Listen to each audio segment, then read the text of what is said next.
And now, so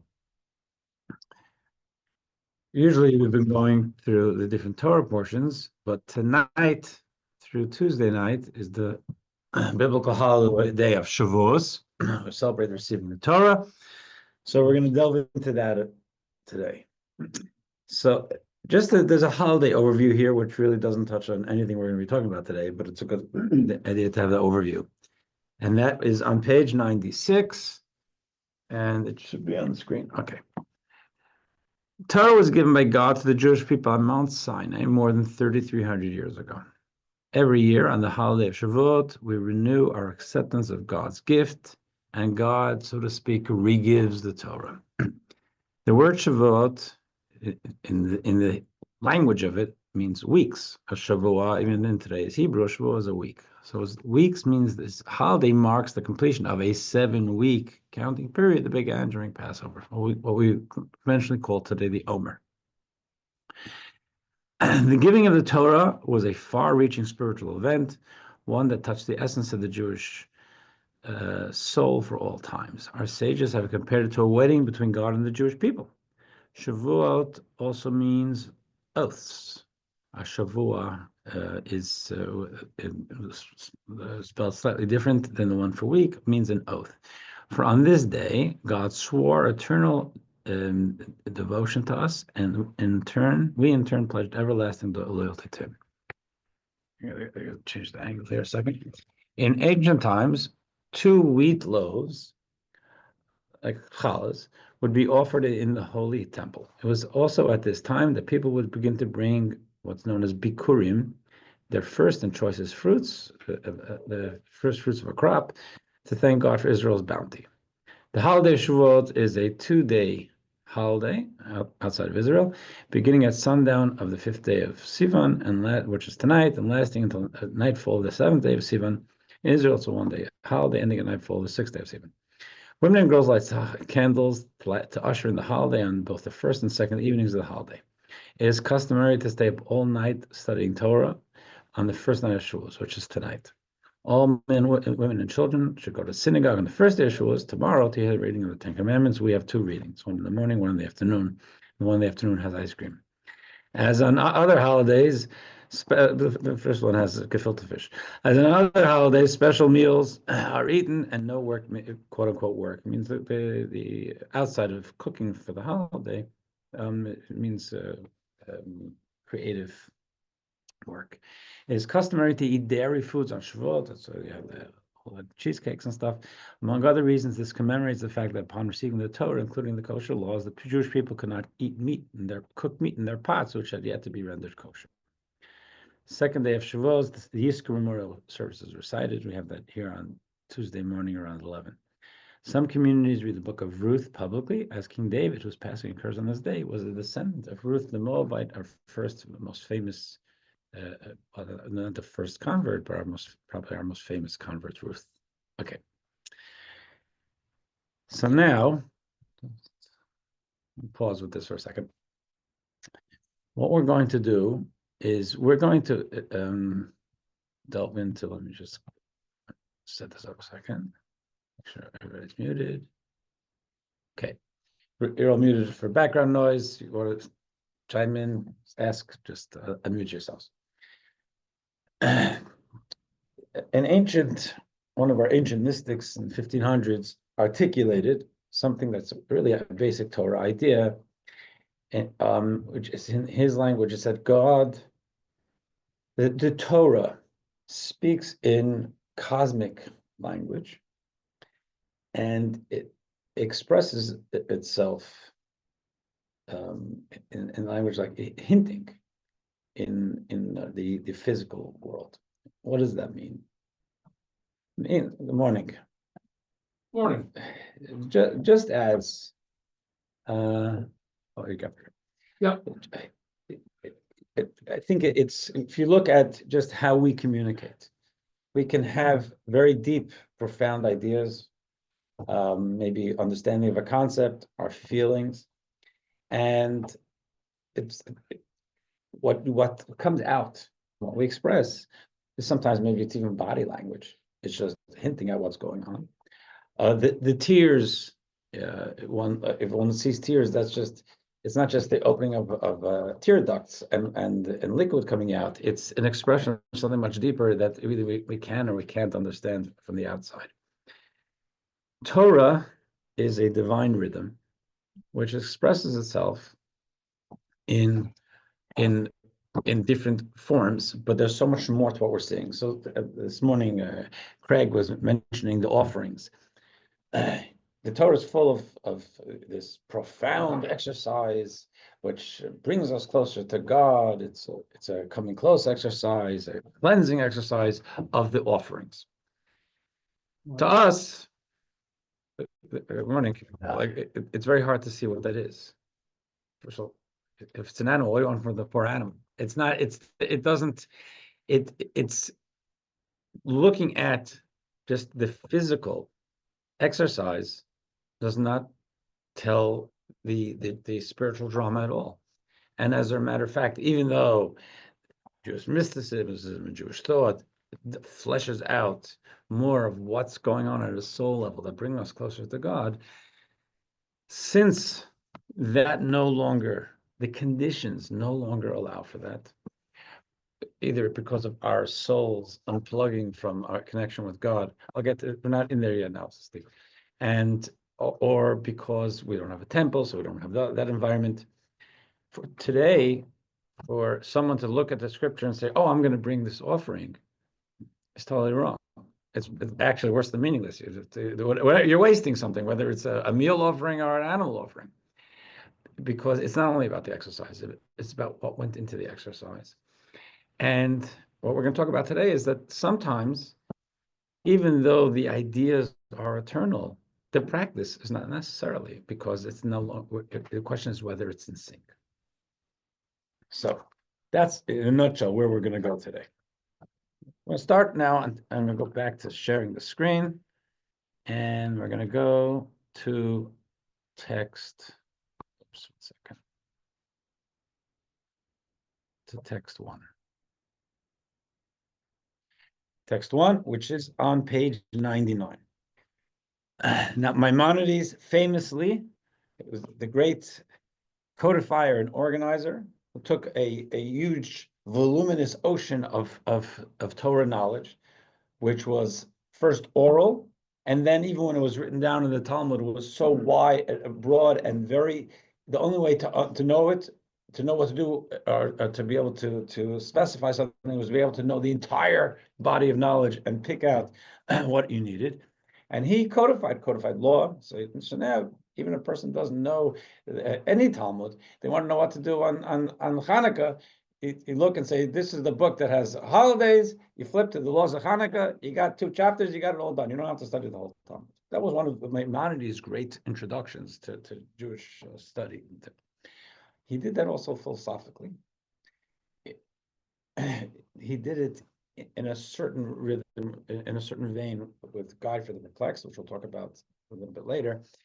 But what he did more profoundly is that he distilled the foundations of our theology. There's rules of the game. So Jews are Jews. Not everything Jews do is Judaism. Some Jews do. Not everything Jews do is Judaism. So, for example, his first principle is faith in God. So, for someone to say, I believe in a Jewish practice program, it just doesn't believe in God. I say, you're Jewish. You may be doing Jewish things, but that's not really Judaism, because Judaism believes in God. It's something else the Jews do, but it's not the Judaism we got. So there are 13 principles of faith. That's pretty. In the prayer that many people say or sing in the liturgy, Yigdal is meant to be familiar with it. It refers to all those 13 principles of faith. They're universally accepted. The 9th principle is the one that's relevant to today's conversation, directly relevant, and it says the 9th foundation of the faith is principle of annulment. Now, annulment is not a great translation of it. It means that it's really about the eternity of Torah. And how Maimonides expresses it, it says the Torah of Moses will never be written or exchanged, and God will never give us a different Torah. That's from the Torah. That's not going to happen. If God wants to do something, change something, He'll bring us back to Mount Sinai, perhaps. But God guaranteed us in the Scripture, this is the Torah. We cannot add or detract from its written form or oral tradition. Now, we have a lot of different legislations going on. Like I said, Hanukkah is not written in the Torah. And we before we light the Hanukkah candles, we say, thank you, Baruch Atah. We say, thank you, God, for giving us the mitzvah of lighting the Hanukkah candles. When it's not in the Torah, it came around 1,000 years later. But the Torah does itself, it gives right to legislation, rabbinic legislations, and rabbinic legislators to create what's called guardrails for Jewish practice, depending on the times, and also the idea of perpetuating Jewish values. That's not adding to the Torah. The Torah is the Torah, and this is clearly just rabbinic legislations according to the events of history. So fundamentally to say this is now the 614th commandment, we wouldn't do that. We cannot add to or detract from its written form or position, as the passage states. Do not add to it and do not detract from it. Okay. So Torah is, before we go to text 2, Torah is eternal. If Torah is eternal, and this is from a discussion that the Rebbe once had, a talk the Rebbe once on, he said, if you open the Talmud, the Talmud is full largely with discussions of Jewish law, and Jewish law is Jewish law. But then there's not all of Jewish law is practiced today. And we can understand there's no temple, there's no offerings, like I said before. But there's another piece, which is a much more smaller sprinkling in the Talmud of medical advice. There's Talmudic medical advice. And that medical advice is seen is no longer effective. And actually, many great rabbis of hundreds of years ago said, don't try this. It doesn't work. Now, if they wrote it, presumably they tested it first. It worked. Doesn't work anymore. So what does that mean? Is that if the Talmud is giving us rabbinic and Torah ideas, what do we do with something like that? And here they just clipped one piece of Talmud. Again, there's not much of it, but there's enough for us to focus on. Here, the Talmud asks, there's something called Yoezer, which they say this is used as an antidote for something, a medical antidote. Morning. You're coming in at the funkiest part. Okay. Yeah. It says Yoezer is a vegetable known as putnak. For what purpose is it eaten? To cure liverworms. So here you have rabbis of the Talmud saying that if you have liverworms, not a problem. Just find this vegetable and eat it, and you'll take care of it. But it's not just eating the putnak. With what is it eaten? It has to be 7 white dates. And if that option is not available, we got something in the back for you. Eat white cress.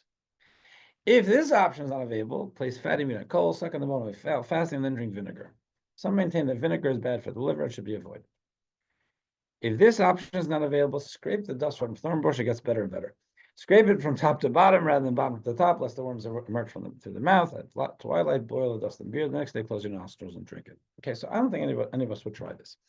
But this is being recorded by brilliant people who are acknowledged as legal and spiritual masters of thousands of years ago, people whose advice we take in our daily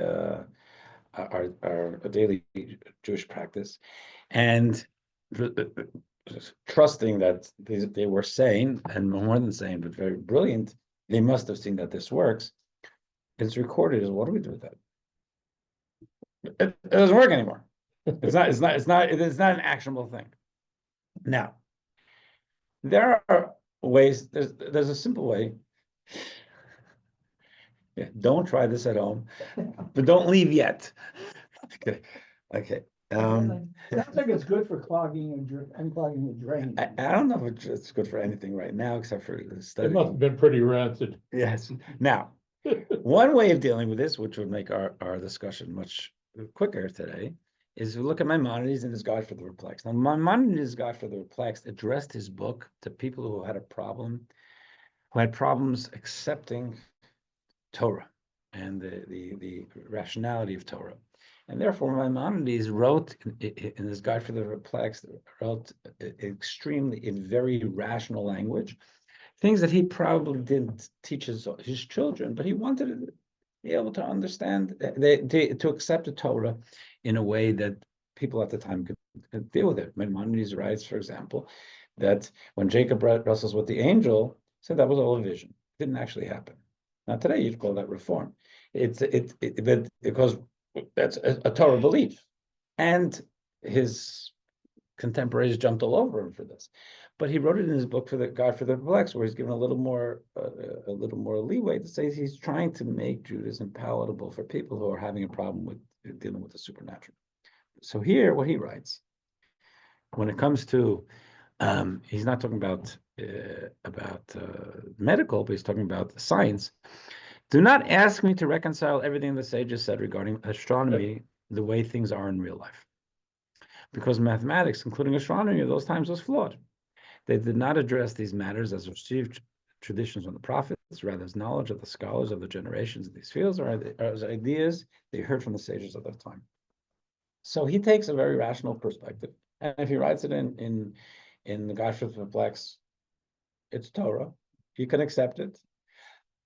What he says is, what do you want from the rabbis? Rabbis are rabbis. They were teaching the accepted science of the time. Science was wrong. So it's a scientist's problem. They were just quoting other people. That is the tack taken by not just Maimonides, some others, and that's a much easier, seamless way of looking at the Talmud and saying, listen, we're turning to the rabbis for their forte, which is rabbinic law. When they're quoting to us science, whether it's medicine or astronomy or mathematics, that's not their gig. They were quoting, and it's not, we can't hold them to that.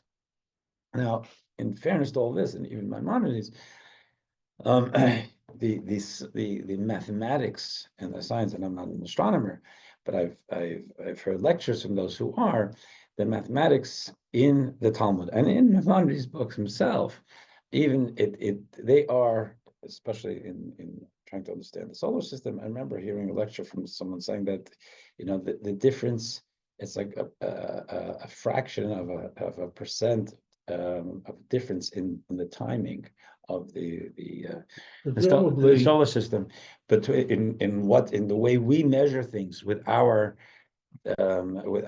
sophisticated instruments today, as Maimonides wrote, which he took from the Talmud. So this undersells on the scientific end, certainly the astronomy and the mathematics, and there's the Pythagorean theorem is in the Talmud. There are things that are there that this, he's just saying, he's saying that's not really our gig. There's another way, which is that the rabbis of the Talmud didn't want to quote something that they didn't see as being totally legit Torah-wise. So we're going to spend a little more time saying, thank you, Maimonides. I'm going to hold on to that if we need it. If we want to be able to take another perspective, yes.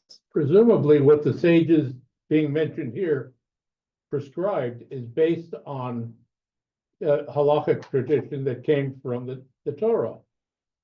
Why is that presumably? Well, he's saying not. Yeah, but I mean, the point is, if this is subject to be changed, how can they legitimately say the Torah can't be changed? And that is exactly the question that I was addressing. Exactly that I was addressing. And assuming that rabbis did not see this perspective assumes that the rabbis didn't see it as their job to share with us in the Talmud for posterity things that were old wives' tales. our old husband's tales. I mean, it was just things that are there. That are not. I mean, why were they doing that? Unless they saw in it something spiritual. First of all, they would have, at least by their own observation, know that it worked. But aside from that, really, is that there was something spiritually connected to it. And the question is how we deal with it and how we address it now. So, and along these lines, actually, according to what presumably what you're saying, Eric, is this idea is text 4 from a great Sephardic rabbi of the Middle Ages, Rabbi Bachia, text 4. He says, our sacred Torah is bound to God's supernal wisdom, and all the wisdoms are included. In other words, he says, from understanding Torah, you can understand science, you can understand medicine. It's all the wisdom comes, it ultimately can be found within the Torah. And therefore, what the rabbis saw and they knew, and what the things that they expressed within the sciences or within medicine was something they saw through the lens of the Torah, and therefore that's what Rabbi Mendy is saying in medieval times, and therefore saying we can't just dismiss it and say, what do you want from them? They heard it from a guy down the block and they mentioned it. Well, if they mentioned it, why would they put it in the Talmud? Text 5 from another great of relatively more recent time, known as the Ragat Shover, great Torah scholar. He says, the healing remedies mentioned in the Talmud are categorized as part of the oral Torah that was transmitted to us from Mount Sinai, like Eric just said. That the healing remedies, if they're in there, they meant to pass it on as there's a Torah value. There's a value to it, like then why doesn't it work anymore? How do we put this all together? And just kind of to figure out how we reconcile this. So look, in the Code of Jewish Law, it says also about these remedies. It says, many wondered about this because experience shows that the remedies are ineffective. And if they're in the Torah, so in the Talmud, then what's the deal? We must say that nature of things has changed since the Talmudic era. So this is the case with multiple subjects in the Torah. So things have changed. Times have changed. Our environment has changed. And therefore, a lot of our biologically, people are different. And I just last week I was mentioning to my wife that in the Amish there's very, very few cases of cancer, and I'm thinking they don't have a lot of the stuff that they live in something of a bubble of nature that we don't we don't get to deal with. So things change, but as I say, but how do you reconcile with this that the rabbi said it and saw it, through a Torah lens, and therefore there's got to be some durability to the idea. So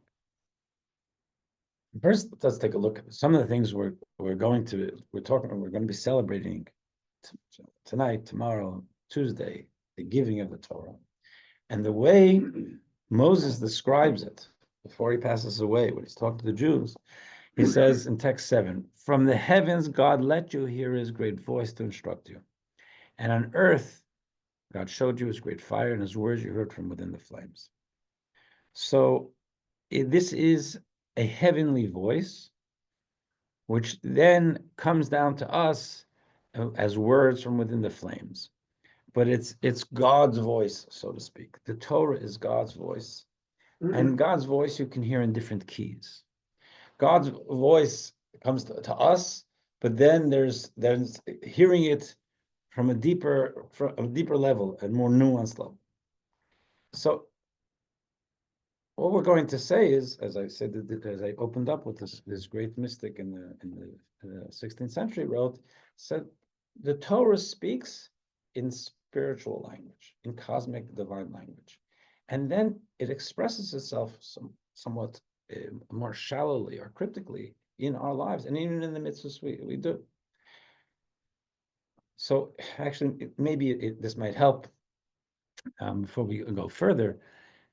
We've discussed here other times that the Talmud tells us that Abraham and Sarah and their children and grandchildren, they fulfilled the entire Torah, which is that's impossible because the Torah wasn't there yet. Mitzvahs weren't there yet. There wasn't an Egyptian slavery and an Egyptian liberation to be able to have Pesach. What was that? What does it mean that Abraham and Sarah will fulfill the entire Torah? So what our rabbis tell us is that the Torah is spiritual rhythms, and then in Torah it's codified, and it becomes anchored in very concrete actions. But those are concretizing spiritual rhythms that are beyond it. So if we say that Abraham and Sarah outside their tent, maybe they had a rock, and they wrote on it, God is one. And what goes on in this tent will reflect the oneness of God with the world, and of our lives with the world, and our lives with others, the oneness we share with the world. That was not called a mezuzah. They were expressing an idea. Later on, the Torah says, put a mezuzah on the door, which is expressing that idea. Once God has given us that mitzvah, also, wow, that's very holy. And if that mezuzah on the door, if it becomes aged and it's not usable, then we're going to bury it. We're not going to just treat it like a book that's decayed, because it's a holy object. And when Abraham and Sarah, when they wrote that on the rock, when they broke camp and they moved forward, it was a rock. A camel can come sit on it. That wasn't holy. It wasn't a holy object. It wasn't a mitzvah. But they were finding a way to bring a cosmic idea and a cosmic rhythm into reality. And that's what the Talmud says they did. They didn't have mitzvahs yet. We do. But those cosmic rhythms, they predate concrete expressions. And that's what we're saying. From the heavens, God shared the voice and then expressed it to us. And they bring here an example of it. If I'm being too cosmic here, please ask. This is in text 8.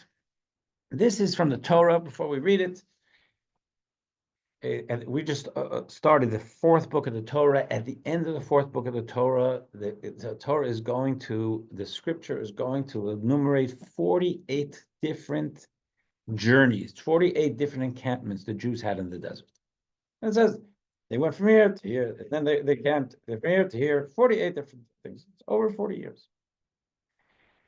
This great Kabbalist in text 8, he looks, he says, there's a duplicative language. You say they went, but if you look, when you look inside text 8, this is a quote from a Kabbalist, but he is quoting 42 journeys. The scripture, and he's noting that there's duplicative language. It says our ancestors made 42 journeys from Egypt to Israel. These 42 journeys corresponded to another set of journeys they made in the heavenly sphere, the source from which all existence emerges. These spiritual journeys led their souls to the supernal Israel and Judaism perched in the celestial sphere. Here's the way he says. And this is where what he's saying is why all of this stuff we read in the Torah is not just about history, but it's about our personal story. So when someone travels from their personal Egypt to their personal Israel, meaning their self-actualization, there's 42 different exercises, journeys to make for our soul, going from stage to stage in our natural development. That still exists, even though we're not in the desert. When the Torah is talking about it, the Torah is talking about the Jews leaving a very, very constricted and layered and shallow spiritual state and frame of mind and psycho-spiritual, really trauma and jeopardy they were in Egypt, and growing out of it. And opening themselves up to who they can be, and opening themselves to God. And there's, between Egypt and going into Israel, there's these 42 journeys. The 42 spiritual journeys are mirrored by 42 journeys that they went from here to there in the desert. This is why the Torah states. And Moses wrote their departures according to the journeys as instructed. And here's what I'm saying, the duplicative. Moses wrote their journeys, wrote their departures according to their journeys. Why do we need both of those? This passage was written first and foremost to explain that our ancestors' heavenly journeys, in other words, one refers to the more celestial journey, and one refers to the more physical, earthly journey, were in perfect concert and were the actual cause of their earthly journeys. Their moving along in the desert was an expression of their mobility and growth spiritually. The Torah goes on to state, and these were their journeys according to their departures. This tells us that our ancestors were aware of these dual journeys and directed their physical journeys to be in perfect alignment with and precise replicas of their spiritual journeys. They were spiritually connected. They were being guided by Moses, so they understood the development of the soul. They understood the travel, so to speak, the progress, and the earthly journey in the desert was in sync with their spiritual journey. And he writes, this is a beautiful and delightful explanation for why the Torah doubles its words, but in reverse order. Because one starts off with the heavenly journey, and then the next one is starting off from how they saw it from the earthly journey up. This implies to the entire Torah. The Torah addresses itself primarily to the supernal sphere and alludes secondarily to the lower sphere.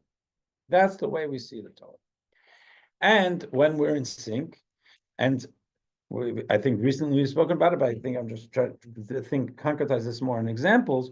One of the things we've spoken about is that Torah speaks about a skin lesion, a skin disease, tsaras, which is mistranslated as leprosy, as being somehow an expression that the person was gossiping. So, and that doesn't happen anymore. If we understand the lesion, you see the lesion, go to a dermatologist, not to a rabbi. It's no longer seen as that. So what happened? 3,300 years ago, someone got up in the morning, looked in the mirror, saw a lesion, and they say, "Oh my gosh, I got to call the Kohen to come and see if this is what it is." And if this is what it is, I've always had a problem with how I'm treating people, but I've been socially disruptive. And today, go get Oxy-10, whatever. I'm not. This is that. We don't see it that way. Why? Because 3,300 years ago, we say the soul had such fluid communication with the body that a soul disruption showed itself in our bodies. That was a gift. The fact that I'm looking in the mirror and seeing a blemish and saying, "Oh, what did I do? Was I flippant with someone? Did I hurt someone's feelings?" Because maybe I do remember, I don't remember, but it's showing me I have a psycho-spiritual problem. That's a gift. An inconvenience, but it's a gift. Now, I could go make mistakes and hurt someone's feelings, God forbid, and then I could go forward and not even remember, not even think about it. Why? It will mean I have a soul, a disequilibrium. My body doesn't show it because there isn't the fluid communication, so to speak, connection between body and soul. The body doesn't show everything going on in the soul. And therefore, we need to be able to dig deeper to be able to find it, because it's not going to show up so easily. We're talking about a synchronicity between spiritual and physical. The Jews walking from here to there. If I go and later today to Springfield to buy something, I can't assume that somehow that's part of my soul journey, because it's hard for me to say. I don't have the lens to be able to see my soul journey. I want to make it a meaningful journey. Here, there was more, what we'll call more fluid communication, a clear communication, that there was the spiritual and physical were in sync. And here's another example of it in the Talmud. The Talmud asks what would be a bizarre question. Talmud says, and it starts off with before we move this. I put in tefillin this morning. In the tefillin is inside. There's a box on we put on the head and a box on the arm. The box on the head has 4 different slots, which you can actually see from the outside.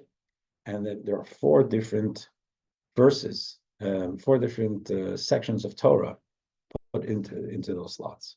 The one on the arm has one big compartment, and all four of those Torah sections are on one long piece of parchment.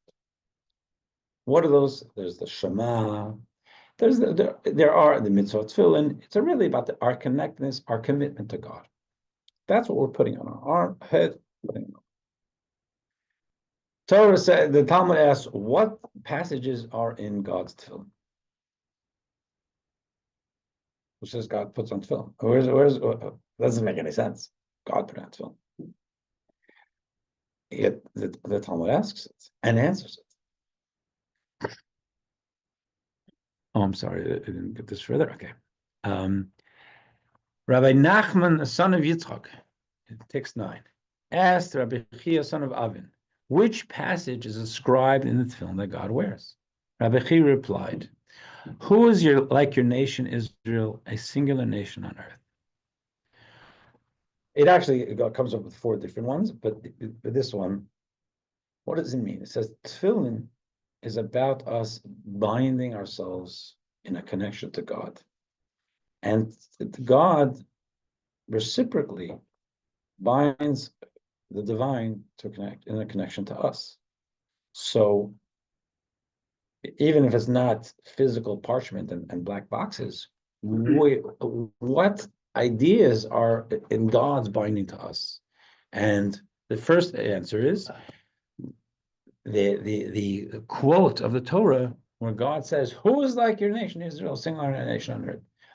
God says, my Jews, with all their warts and pimples, I love them. Nobody like them. So it's not that God wears tefillin. It's that the idea of looking at a certain lens and using that as a lens to say, I love this, and I love you because of this. I'm committing to myself to you through this lens. That's something loving people can do, and God can do with us, and God does with us, and we do with Him. So when the Talmud asks, what sections are in God's tefillin, it means what's the corresponding idea? We say, Shema Yisrael, God, you are one. You're the oneness of reality. We love you. The binding of this tefillin represents that. We're binding ourselves to God. What is God? How does God bind the divine to us? And so go forward.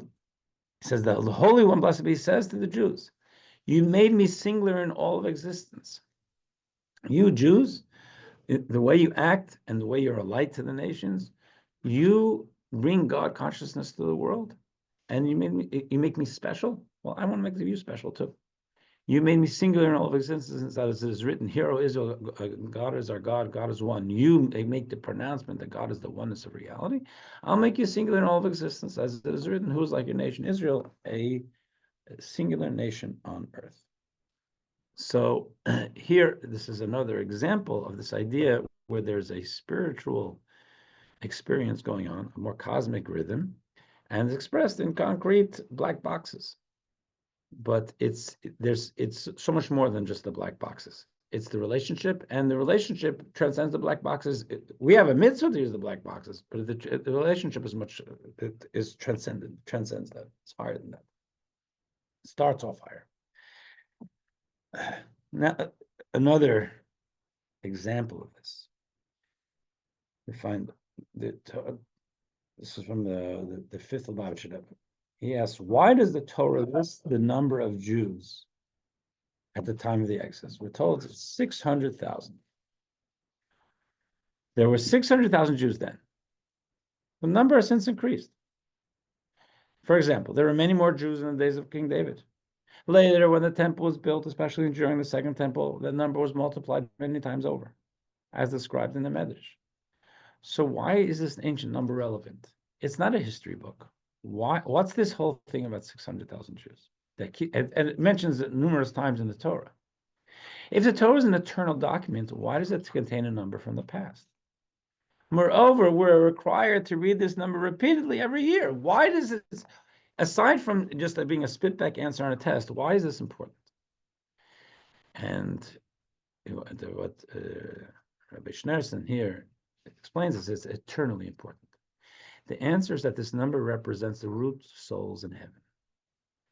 There is a number, a fixed number, then and now, of what we call root souls. 600,000 root souls. The number is always consistent in the supernal sphere. It never grows or shrinks. It never changes even a hair's breadth. So how is it more than we have more than 600,000 people, thank God. However, these 600,000 root souls can produce many sparks, each of which is a particular soul. For example, one who plants relatively few seeds can reap a great bounty. Similarly, many branches emerge from a single root. In the same way, many sparks can differentiate from a single root soul. This is why there can be countless souls. Now, this is obviously it's a Kabbalistic idea, and it's something that to get your mind around to the extent we can, but built into the Kabbalistic understanding of creation of the world is we say there was this. We're all of us sitting here. We can assume, although I don't have an X-ray vision of souls, we are all offshoots of root souls, and maybe offshoots of offshoots. But if we're all offshoots of a specific root soul, there's like a relationship between us because we all trace back to the same root soul, and that finds its language in Kabbalah and its relevance in Kabbalah. It's not really what we're talking about here, but they're using this as an example where Torah says something, and it's like, okay, that's a historical factoid. It has no relevance to me. It does have relevance. It doesn't mean it's telling us that there are 600,000 people there. No, many more. But we all trace back to a truth, which is that there's 600,000 root souls from which we all stem. This is another illustration about how there's the spiritual reality, and then there's a physical reality, and looking at the physical, even if the physical reality is connected, how connected it is and how much it expresses the spiritual reality depends on the conditions, and depends on the evolution of time. But the spiritual reality stays the same, as Maimonides says. What Torah says is eternal. And to account for women, there's 600,000 between 20 and 60. They took men from 20 and above. Right. And just counted the men. Right. So but there were women. And there were over 20, under 20 and over 60. The 600,000 is not all males. It's only the males between 20 and 60. So it's in the Kabbalah, it says that the 600,000 is actually from all genders, but the 600,000 is static because there were millions of Jews. There were millions of Jews, even at Sinai. 600,000 is a specific size, but the 600,000 number is static. So it didn't specify whether it was men or women. Of course, there are female souls. Of course, there are female souls. We have females. Yeah. Well, because I'm just. Yeah. No, I understand what you're saying. No, it's definitely a good question, but it's even at the time, it's more than 600,000. I'm saying when they took. Yeah, but that's but clearly, standing at Sinai, the 600,000 was probably 2-3 million if it's only counting males between 20 and 60. Yeah. It was those that were of in the army of the age of service in the army. Yeah, yesterday we had a lot of census going on. Text 10b. The heavenly reality does not always translate accurately to the earthly plane. The number of souls on earth can be greater or fewer than the number of root souls in heaven, depending on how the root souls are channeled into the earthly plane. So in other words, what we're saying here is when we're lucky, we can connect and experience the spiritual dimension through our physical dimension, but on the earthly plane, it doesn't always translate that way. It doesn't mean that the spiritual reality has changed, but our perception of it, our ability to connect to it through a more concrete existence, that changes. And here, and this is the Rebbe's from the Rebbe, and how he wrapped this up when going back to the healing remedies. This provides insight into the Talmudic healing remedies. Text 11. Our bodily experiences, such as eating and healing, devolve from our soul's spiritual nourishment and healing. Devolve means, in other words, our souls need spiritual nourishment. Our souls need spiritual healing, and our bodies also need nourishment, but it's not spiritual; it's physical. Our bodies need physical healing. Ideally, ideally through healing and nourishing the body, we can heal and nourish our soul. So it doesn't always work that way. When the Torah presents healing instructions and remedies, they're intended as heavenly remedies. This means that first and foremost, they're spiritual remedies. So when the rabbis of the Talmud looked at this crazy, funky thing with liverworms, whatever, they saw in it a spiritual remedy for probably a spiritual soul deficiency, which expressed itself as liverworms. And therefore, what they were advising was something, a physical and concrete way of applying a spiritual healing. The plants cited in the Talmud point to spiritual entities that we can't decipher today. We don't have that spiritual dictionary, that spiritual lexicon to know the cress or the things that they were doing. Was it leeks? I remember. We don't see the spiritual energy of it. But after that, as an outcome, an outgrowth of their original meaning, the spiritual remedies devolve and translate into physical remedies.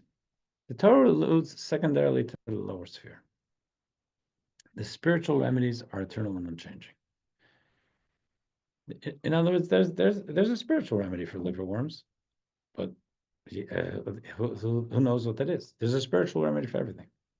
They always heal and benefit spiritual entities, such as angels and souls. In their initial spiritual iteration, the Talmudic remedies always provide spiritual nourishment and health for our souls.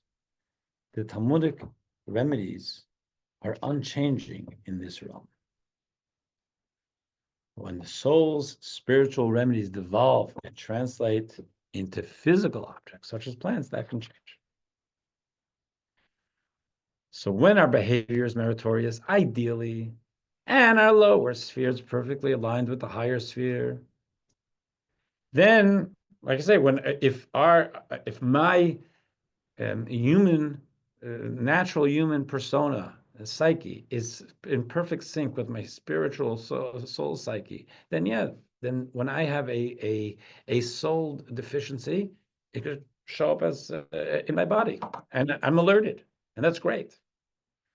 But when the alignment is not there, then just because I don't see it and feel it doesn't mean it's not there. The spiritual thing may be there, but it's not showing up because it doesn't translate correctly into the earthly physical realm. So, but when it does, then the plants and roots identified in the Talmud have healing power at such times. But when the lower world descends and becomes misaligned with the higher sphere, the healing power of the spiritual sphere does not translate fully into the plants and roots of the lower sphere. Therefore, these remedies lose their ability to heal the physical body.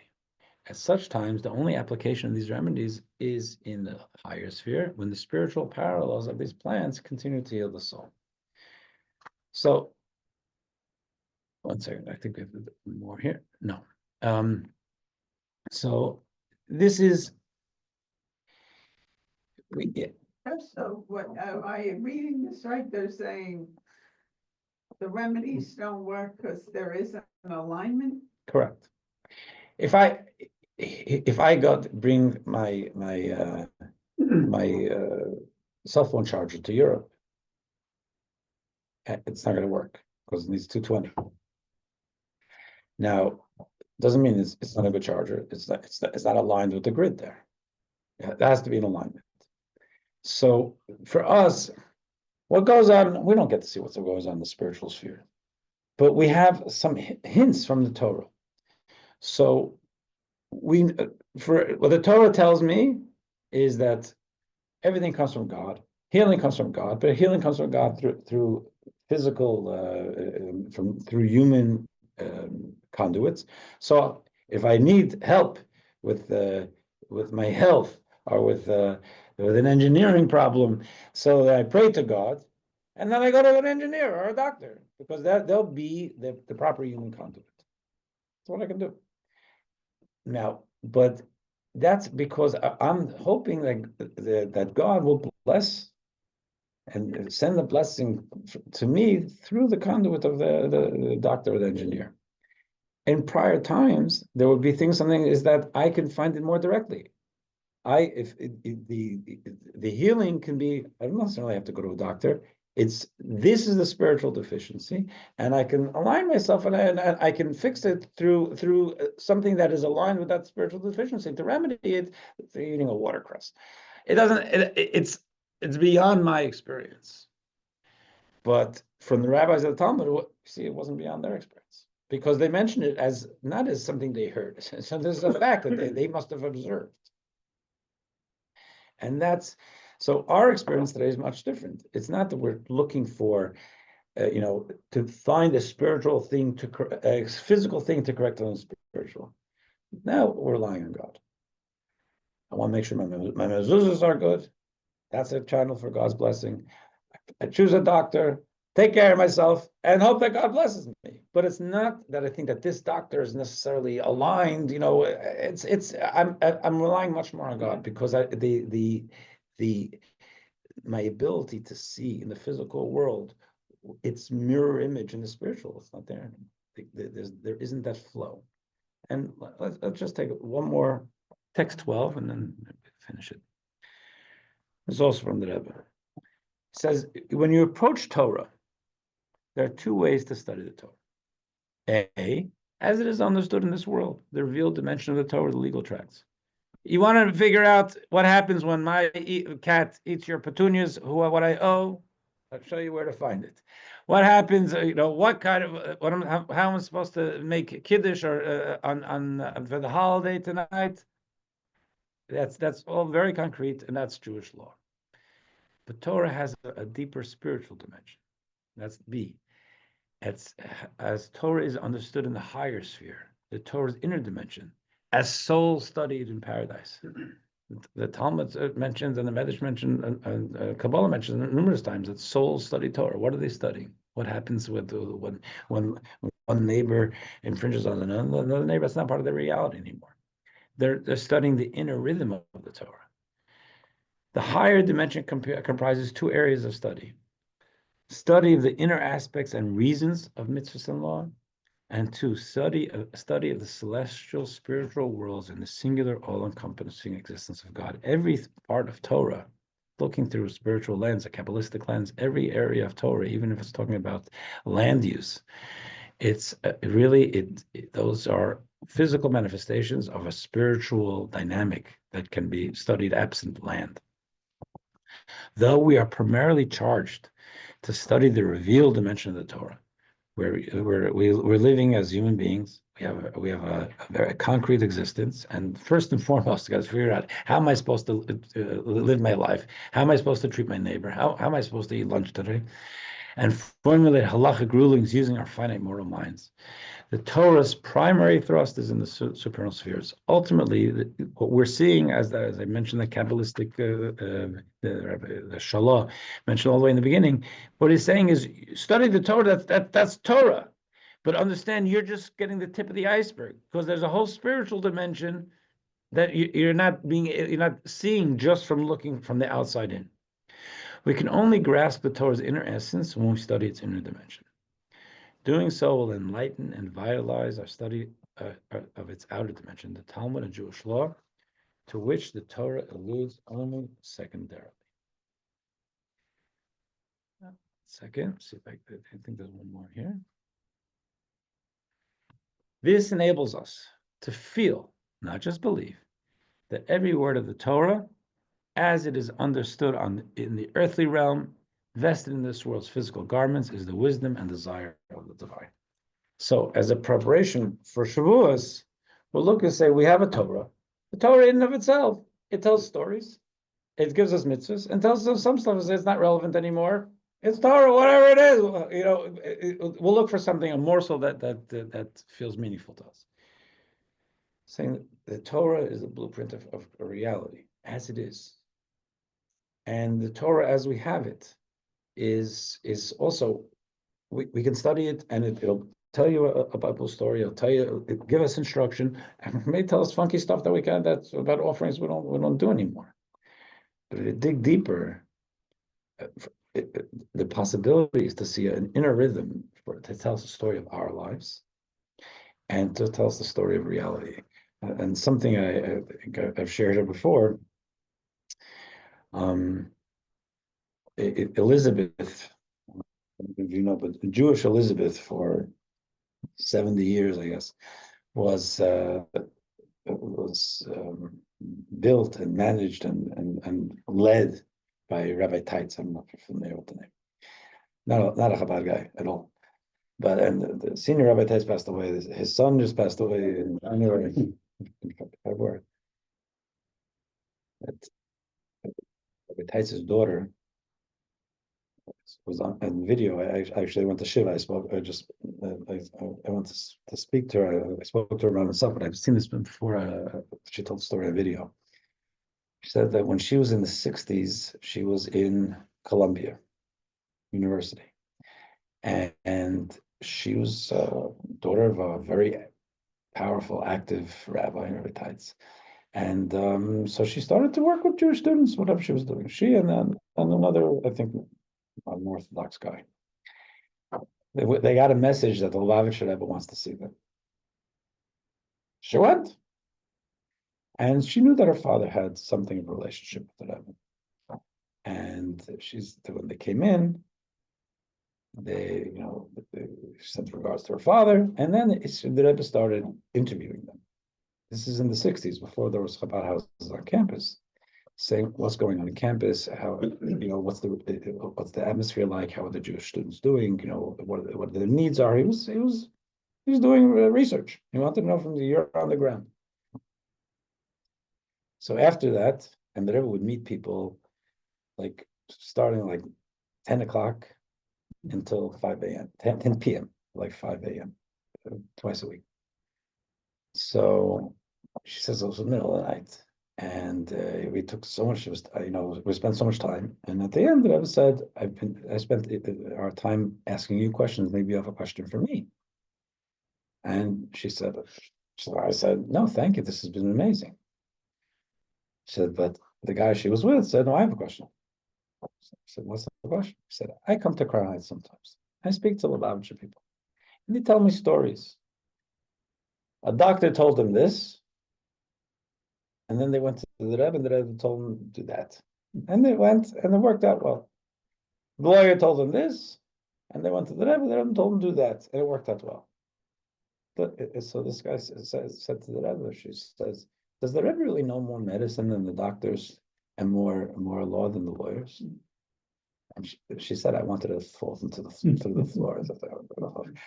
But the Rebbe smiled and said, when you build a house, you have an architect, an engineer, a contractor, and you have the contractor is going by the plans. And the contractor will tell the bricklayer what to do there, and the plumber to do there, and the electrician to do there. Does the contractor know more electricity than the electrician? Or know more about plumbing than the plumber? No. He just knows how to read the plan. So he's gone according to the plan. So Torah is the plan of the universe. It's the blueprint of the universe. And proper study of the Torah, you can see the spiritual source. You can see how things go on, manifest within the physical world. Obviously, that's not for me. But the idea exists. Talking about thousands of years ago, it was more widespread. Today, more narrow. But as we go into Torah to understand that there is a rhythm, a deep rhythm to everything we're studying. And if we're studying something that has no practical relevance today, that doesn't mean it's not relevant today, because there's a spiritual relevance to it. Maybe we have to dig a little deeper. So I'm going to leave that there, and I wish you all a wonderful Shavuos. Any questions? Okay, that's not usually a great sign. Okay, yeah. Interesting, because Hey, you don't have to rescue me. people have asked me, read stories about the Rabbi. Yeah. And I read the weekly Yeah. sheets that you give out, where a guy wants to go on a trip, he said, no, don't go today, go tomorrow. Yeah. Turns out, on that day, the plane crashed, so where does that fit into the plan? What do you mean? Well, you're talking about read the plan. You're right. If All right, I admit, I missed something here. no, I'm not saying you and I can read the plan, but it's possible. If I have something going on, which I do in a municipality, and I'm working from the outside in, I'm trying to figure out what to do. And I speak to Hal Simoff, and he says, if we present it this way, and if we do that way, this is the way to go. So is he a prophet? He knows the deal. He understands how it works. I don't. A doctor can be the same. You have your knowledge of things going on in the legal system. You could advise someone, not as a prophet, but as someone experienced who said, my gut is, this is where it's at. That's very defined. We have perhaps different areas of expertise. Torah is looking at the world from the inside out through a Torah lens. Is that kind of knowledge of where things go, where things are. I don't have, I don't have that type of a knowledge. And there are these you're talking about. There are some that are highly spiritually sensitized and has a vision of these things. Again, not as a prophet, but as being sensitized. What you're talking about, I don't know what you're talking about with the plane crashed with, but So he knows there's gonna be a shortage of air controllers on this day. Ariel Sharon. There was you know the name Nachum Siegel. Yeah. Nachum Siegel is now he's only on the web, but he had Nachum Siegel is someone I grew up with, and he had only Jewish music in the morning. I knew his father. What? I knew his father. So I knew his father also. His father was Zev Siegel. So Zev Siegel told me numerous times, and I used to ask him every time I saw him, just to repeat the story to me to make sure I had it straight. Zev Siegel was not a Lubavitcher, not a Chabad guy, but he was very close to the Rebbe. And in the 70s, Ariel Sharon came to visit the Rebbe. I've always had very close connections with Israeli leadership, military leadership, and political leadership. Came to see the Rebbe. And when he came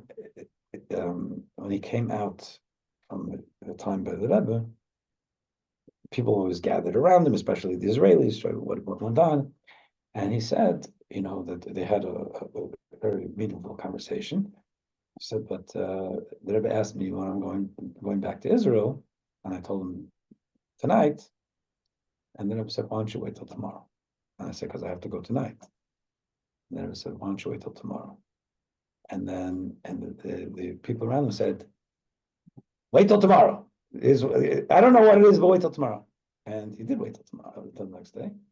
And I think the plane was hijacked out of Algiers or something like that. So I was too young for that. I was alive, but I don't remember the story. But Rabbi Siegel said he heard the story. And something bothered him. And he was a guy who had open entree. Whenever he wanted to go to the Rebbe, he was able to go. So he said he went into the Rebbe and he said, and in addition, he told me how he said Lubavitcher Rebbe, I don't understand. If you saw they were going to hijack the plane, why'd you just tell him? Why'd you say, what about everybody else on the plane? He said, the Rebbe gave me a look that made me understand I had asked more brilliant questions in my life. He said, but the Rebbe said to me, you think I saw a picture in front of me, what was going on? I had a feeling. I felt he should stay another day. I told him what I felt.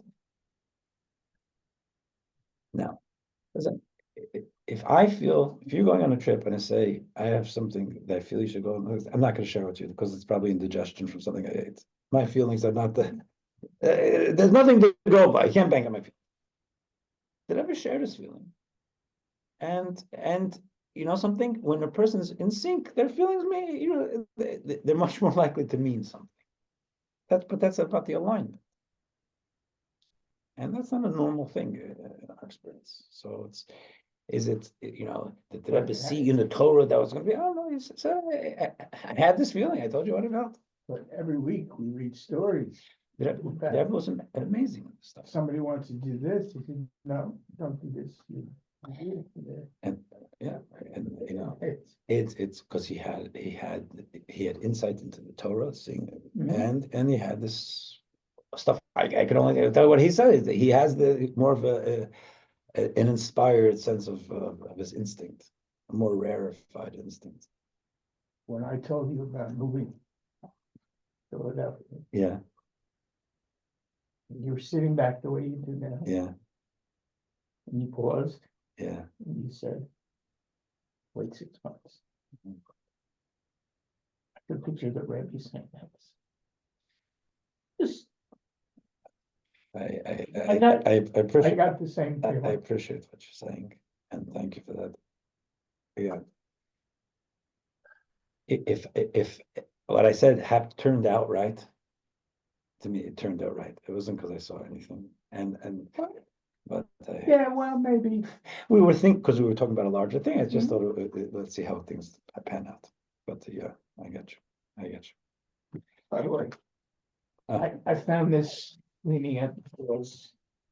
Okay. You can put your right. And on that note, wish everyone a good Yom Tov, happy holiday. Thank you, Rabbi. Thank you, Rabbi. Rabbi. I never